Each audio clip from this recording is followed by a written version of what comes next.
다 함께 사도신경으로 우리 신앙을 고백하겠습니다. 전능하사 천지를 만드신 하나님 아버지를 내가 믿사오며 그 외아들 우리 주 예수 그리스도를 믿사오니 이는 성령으로 잉태하사 동정녀 마리아에게 나시고 본디오 빌라도에게 고난을 받으사 십자가에 못 박혀 죽으시고 장사한 지 사흘 만에 죽은 자 가운데서 다시 살아나시며 하늘에 오르사 전능하신 하나님 우편에 앉아 계시다가 저리로서 산자와 죽은 자를 심판하러 오시리라.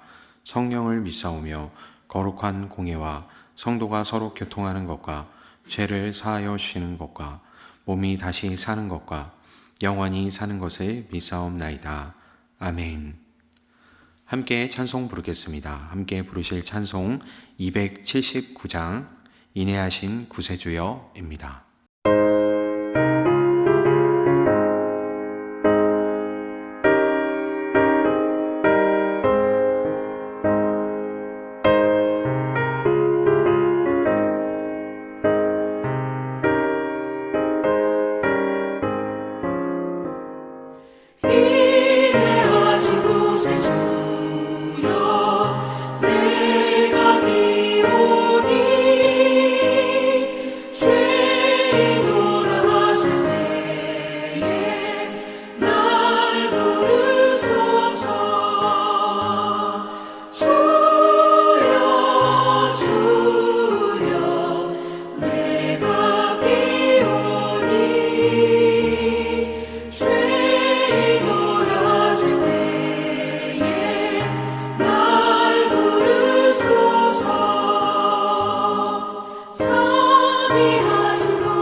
오늘 우리에게 주시는 하나님의 말씀은 구약성경 출애굽기 32장 9절부터 14절까지의 말씀입니다. 구약성경 119페이지 출애굽기 32장 9절부터 14절까지의 말씀 함께 읽겠습니다. 주님께서 다시 말씀하셨다. 나는 이 백성을 살펴보았다. 이 얼마나 고집이 센 백성이냐. 이제 너는 나를 말리지 말아라. 내가 노하였다.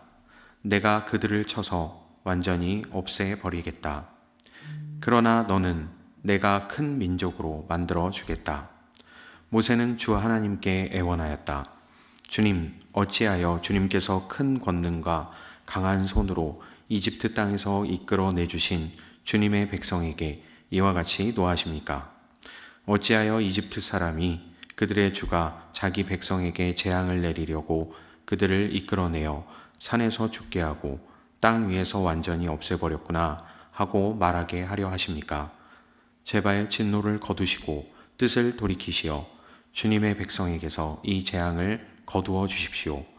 주님의 종 아브라함과 이삭과 이스라엘을 기억하여 주십시오. 주님께서 그들에게 맹세하시며 이르시기를 내가 너희의 자손을 하늘의 별처럼 많게 하고 내가 약속한 이 모든 땅을 너희 자손에게 주어서 영원한 유산으로 삼게 하겠다고 하셨습니다. 모세가 이렇게 간구하니 주님께서는 뜻을 돌이키시고 주님의 백성에게 내리시겠다던 재앙을 거두셨다. 아멘. 할렐루야. 오늘도 성령 하나님께서 우리와 함께 하심을 믿습니다. 이 연휴 기간에도 함께 예배하시는 모든 성도님들을 주님의 이름으로 축복하고 환영합니다. 우리의 삶이 하나님의 임재와 은혜를 경험하는 삶이 되기를 소망합니다. 오늘은 명절의 마지막 날인데 어떻게 연휴 동안 잘 쉬셨습니까? 네, 맛있는 것도 많이 드시고 잘 쉬셨으리라 믿습니다. 새해에 하나님께서 주시는 복을 가득 누리는 우리의 삶이 되기를 소망합니다. 오늘 하루 또 쉬면서 잘 마무리하고 2025년을 주님과 함께 힘차게 걸어가는 우리의 삶이 되기를 주님의 이름으로 축복합니다. 2025년은 뱀의 해인데 뱀처럼 지혜롭고 또한 비둘기처럼 순전한 우리의 삶이 되기를 소망합니다. 오늘 우리가 나눌 말씀의 상황은 모세가 율법을 받으러 하나님과 대면하러 시내산에 올라간 출애굽기 24장의 내용부터 이어집니다. 시내산에서 하나님과 언약을 맺게 되었다는 것을 보게 되죠. 이스라엘 백성과 하나님과의 이 언약을 맺게 된 겁니다. 그리고 출애굽기 24장 18절의 말씀을 보면 그 시간이 40일이나 걸렸다는 것을 볼 수 있습니다. 그러니까 모세가 이 백성의 곁을 떠나서 산에 올라간 지 40일이나 된 시점이었다라는 것을 볼 수 있습니다. 그래서 25장부터 31장까지의 내용에 이 율법에 대한 언약을 맺고 그리고 돌판에 새겨주시는 십계명 외에 여러 가지 율법들에 대해서 하나님께서 말씀하시는 것을 볼 수 있습니다. 그러한 하나님과의 교제와 소통이 있었기 때문에 좀 이렇게 40일이라는 오랜 시간이 걸렸던 것이죠. 그런데 그 40일 동안 이스라엘 백성들은 진득하니 모세를 기다리지 못하고 이 40일 사이에 말 그대로 사단이 나게 된 그런 상황이, 그런 사건이 벌어지게 되었습니다. 이스라엘 백성들이 이 기간을 참아내지 못하고 우리를 애굽에서 인도해낸 지도자가 도대체 지금 죽었느냐 살았느냐 하고 불평하면서 우리를 인도해낸 신을 만들어내라 아우성을 하는 것을 볼 수 있습니다. 그러자 아론 대행이, 지금 모세가 공석인 상황이죠. 아론 대행이 이 백성들의 등살을 못 이겨서 결국은 백성들에게 금을 거두어 들여 그 금을 녹여서 금송아지를 만들어내게 되고 그리고 그 금송아지에 절하게 된 참 이 비극적인 사건이 일어나게 됩니다. 이것이 왜 이렇게 비극적이냐? 그냥 상 하나 만들어낸 것, 그런 금덩어리로 어떤 신상을 만들어낸 것, 그것이 이 비극적인 일이 아니었던 것이죠. 무엇이냐면 거기에 절을 함으로 인해서 결국은 하나님을 배신했다라는 것입니다. 하나님과 등지게 되었다라는 것이죠. 그렇기 때문에 비극인 것입니다. 그동안 이 백성들을 이끌어 주시고 인도해 주시고 그리고 먹여 주시고 지금까지 은혜를 베풀어 주신 이 하나님을 등지게 되는 이런 사건이었다라는 것입니다. 현재 상황이 아직 율법이 세워지기 전이기는 하죠. 지금 현재 그 율법을 세우기 위해서 모세가 율법을 받으러 산에 올라가 있는 상황입니다. 그래서 율법이 세워지기 전이라고는 하지만 사실 이미 출애굽기 20장에서부터 보면 십계명과 여러 율법에 대해서 하나님께서 말씀해 주셨던 것을 보면 우상을 섬기면 안 된다는 것은 이 정도의 십계명 정도는 백성들에게 명확하게 알려진 시점이라고 볼 수 있습니다.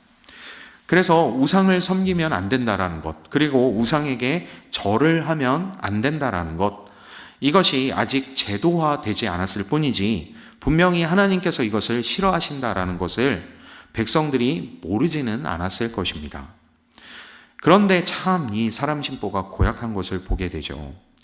그렇게 안 된다는 건 더 하고 싶은 게 사람의 마음인 건지, 그리고 오늘날 말씀을 접하는 우리들도 마찬가지로 그냥 이것을 남 얘기하듯이 이야기할 때는 이스라엘 백성들 참 갑갑하다, 도대체 어떻게 이렇게 하나님을 그새 홀랑 배신할 수가 있냐라고 얘기할 수 있겠지만, 그리고 또 우리가 더 생각해 보자면 아담과 하와가 도대체 왜 하나님께서 금지하신 것을 그렇게 홀랑 먹어버렸을지 참 답답하기도 하고 이해도 안 되는 그런 상황이라고 생각할 수 있겠습니다. 하지만 정말 이렇게 안 된다라는 것을 더 하고 싶은 것이 사람의 마음이 아닌지 우리가 좀 돌아볼 필요가 있는 것이죠. 그렇다면 우리는 이 성경의 내용도 다 알고 있고 믿음도 가지고 있으니까 우리는 이스라엘 백성보다 더 지혜로운가? 혹은 아담과 하와보다 더 지혜로운가? 우리가 좀 생각해 볼 필요가 있는 것이죠. 그런데 사실 우리가 여기에 대해서 생각해 보자면, 정말 가슴에 손을 얹고 이야기를 하자면 안 된다는 것을 알면서도 슬쩍 행하는 잘못들이 분명히 우리의 삶 가운데 있습니다.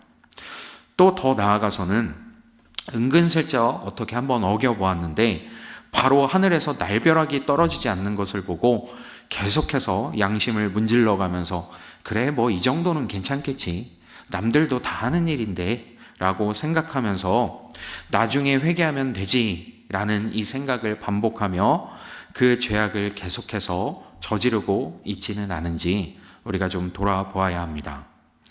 어쨌든 이스라엘이 이렇게 하나님을 배신하고 우상을 숭배한 이 사건, 지금까지 하나님께서 지켜주시고 인도해 주셨는데 애굽에서 이끌어 내주신 신이 분명히 하나님인데도 불구하고 이렇게 우리를 이끌어낸 신을 만들어내라 라고 이 다른 신을 찾았던 이 사건, 그리고 하나님께서 불같이 진노하신 이 사건 속에서도 우리는 이 사건의 비극뿐만이 아니라 이 사건으로 인해서 많은 사람들이 죽게 되었을 뿐만이 아니라 이 사건 속에서도 여전히 하나님의 사랑과 자비가 크시다 하는 것을 발견할 수 있습니다.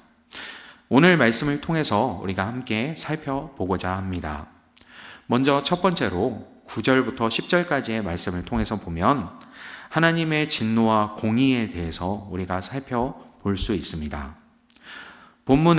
이 본문에서 하나님은 이스라엘 백성들의 죄악을 보시고 진노하시는 것을 볼 수 있습니다.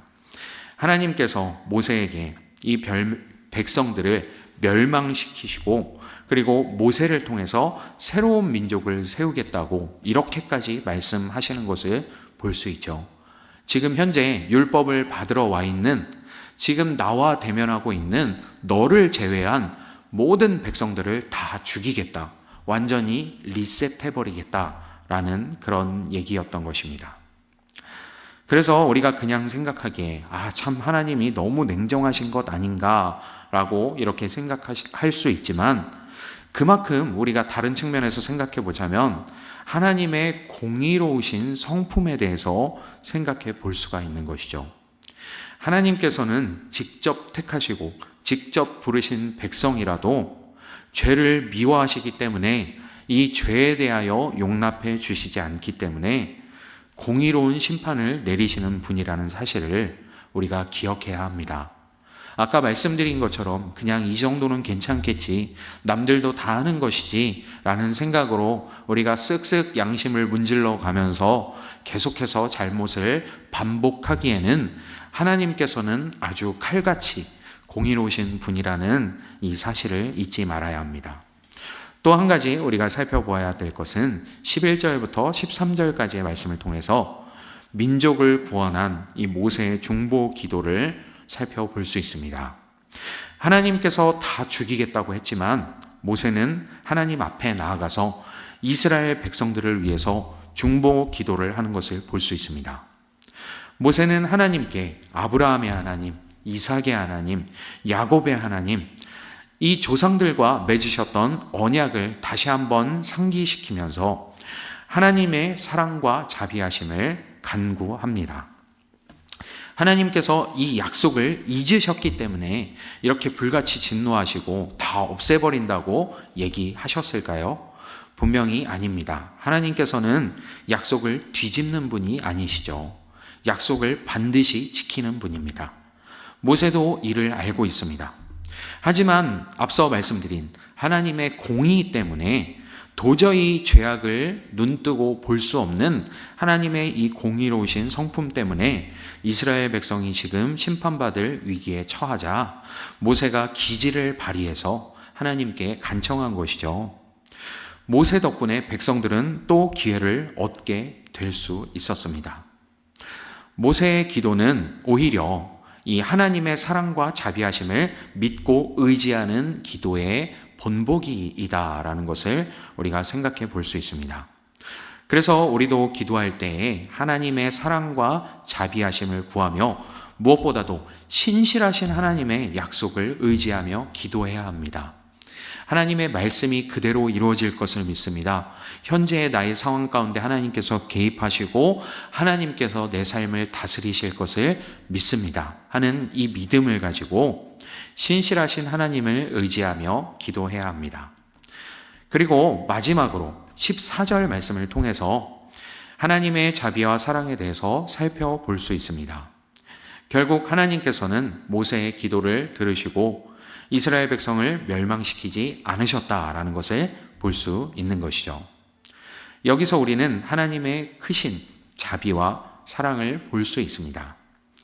하나님께서는 자신이 택하신 백성들을 멸망시킬 수도 있을 정도로 죄를 미워하시는 분이시지만 또 회개하는 자에게는, 하나님께 돌아가는 자에게는 자비를 베풀어 주시고 사랑으로 용서해 주시고 품어주시는 분이라는 사실 또한 우리가 잊지 말아야 합니다. 물론 이것은 어차피 회개할 거니까 죄를 지어도 된다는 그런 말이 아니라 오히려 하나님의 자비와 사랑을 기억하면서 법 없이도 우리가 살아갈 수 있을 정도로, 이 율법이라는 것이 필요하지 않을 정도로 하나님을 의지하며 하나님과 함께 동행하며 살아야 한다라는 것을 이야기하는 것입니다. 이제 말씀을 정리하도록 하겠습니다. 오늘 우리는 출애굽기 32장 9절부터 14절까지의 말씀을 통해서 하나님의 사랑과 자비를 다시 한번 묵상하게 되었습니다. 하나님께서는 분명히 공의로우신 분이시지만 동시에 자비로우시고 또한 사랑이 많으신 분이라는 것을 우리가 기억해야 합니다.